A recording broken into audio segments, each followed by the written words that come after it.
செடினா காத்துறேன் உங்களுக்கு. வாங்க போலாம். என்ன செடி தெரியுமா? இதான் துளசி செடி. சாப்பிட்டா எல்லாம் பறந்து போயிடும். இது அல்லடி செடி. நான் இந்த பூ எடுத்து நான் சாமிக்கு வைக்க போறேன்.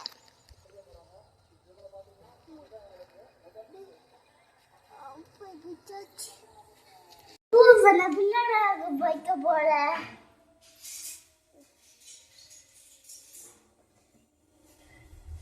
இதான் செடி. இது சாப்பிட்டு இதெல்லாம் ஓடி போயிடும். இதான் கீரை செடி. இது சாப்பிட்டு நல்ல உடம்பு நல்லது. இதான் தூய்மை செடி. இது சாப்பிட்டா உடம்புல படர்ந்து போயிடும். இதான் மருதாணி செடி.